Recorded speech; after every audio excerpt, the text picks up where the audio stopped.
Ngayon, dumating ang pista ng tinapay na walang lebadura.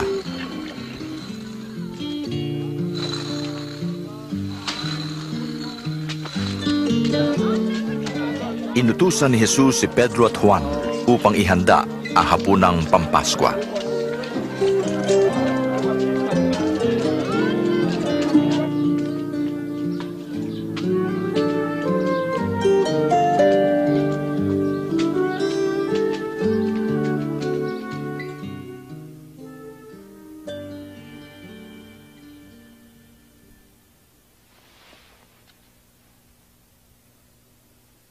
Inaasam-asam ko ang makasalo ko kayo bago ako maghirap. Tandaan niyo, hindi ako kakain ito hanggang hindi ito mabibigyang kaganapan sa kaharian ng Diyos.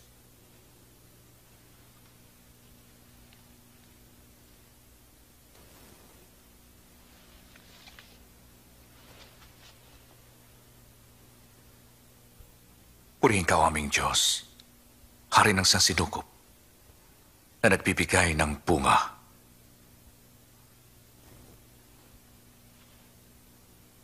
Kunin niyo ito at pagkati-hatian. Makinig kayo, di ako muling iinom ng katas ng ubas hanggang hindi dumarating ang kaharian ng Diyos.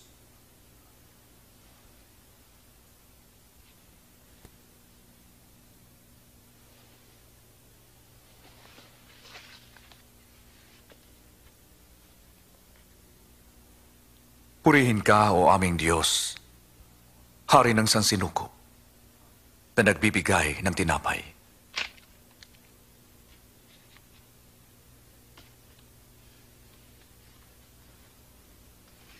Ito ang aking katawan na ibinibigay sa inyo. Gawin niyo ito bilang pag-alaala sa akin.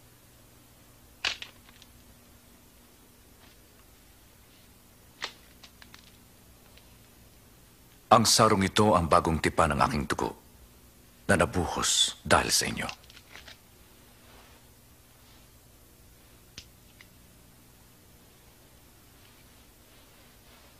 Ngunit naririto sa hapag ang magkakanulo sa akin.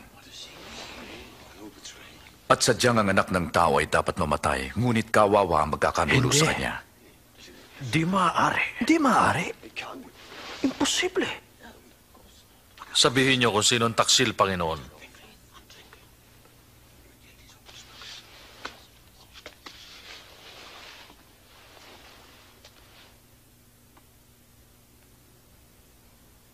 Ang dakila ay dapat matulad sa pinakabata.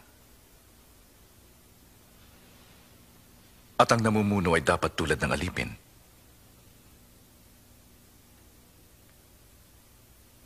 Sino ba ang higit na dakila?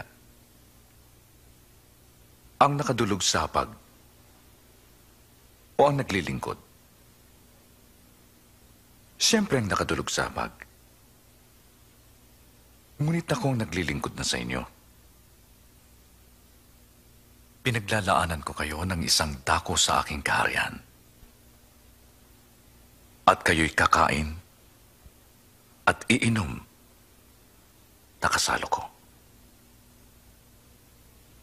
Kasama ko kayong mamamahala sa 12 angkan ng Israel. Kung gayon, walang traidor. Simon, Simon! Sinikap ni Satanas na subukin kayo. Tulad ng magsasakang inihiwalay ang trigo sa iba nito. Ngunit ipinagdasal ko sa Amang maging matatag ka.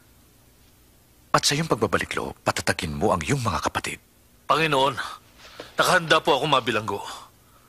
At bumatay na kasama mo. Tandaan mo, Pedro, bago tumilawak ang manok sa araw na ito, 3 beses mo kong ipagkakaila.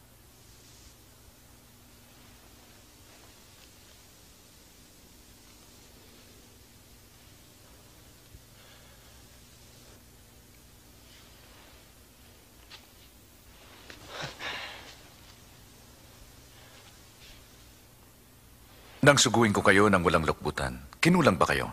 Hindi po. Ngunit ngayon, dalhin ninyo ang inyong lukbutan.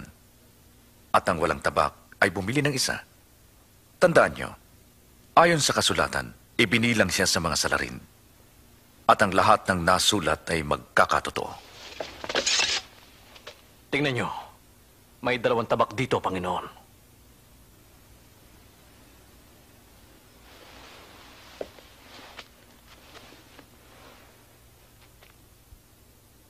Tigil na yan. Nagpulong ang mga pinunong pare upang ipapatay si Jesus. At pumasok si Satanas kay Judas Iscariote, na isa sa 12 alagad.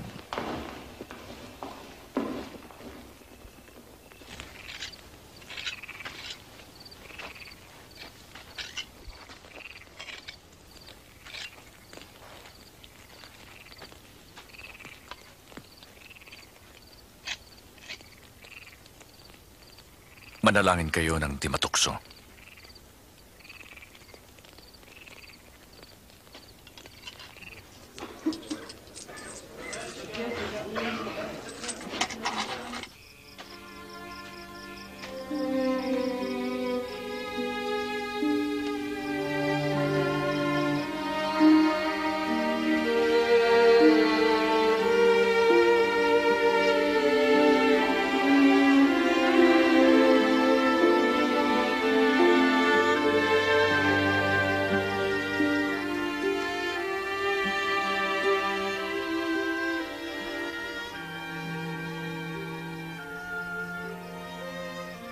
Ama,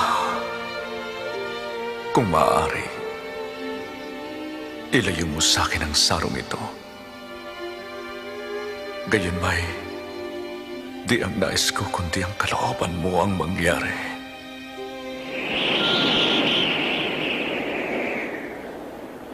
Nagpakita sa kanya ang isang anghel mula sa langit at pinalakas ang kanyang loob. At ang kanyang pawis ay parang dugong pumapatak sa lupa.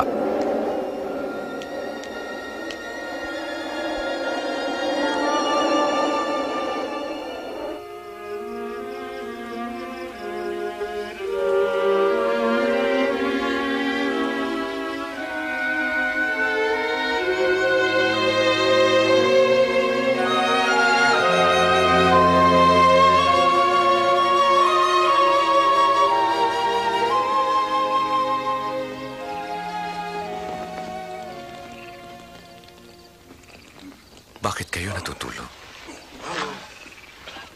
Bangon. Manalangin kayo nang di kayo matukso.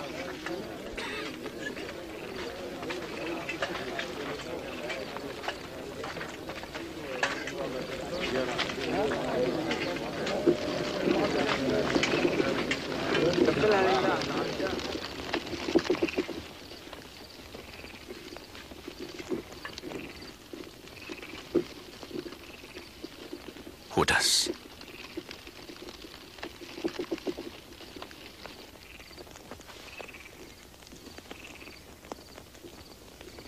Salit mo ba ipinagkakanulo ang anak ng tao? Panginoon, lalaban ba kami?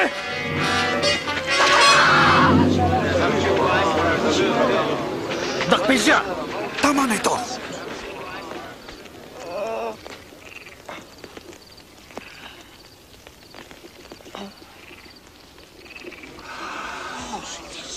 Himala. Ako ba'y tulisan at naparito kayo may mga tabak at pamalo? Ako'y kasama niyo araw-araw sa temp? Thanks for watching. A like would be appreciated. And don't forget to subscribe.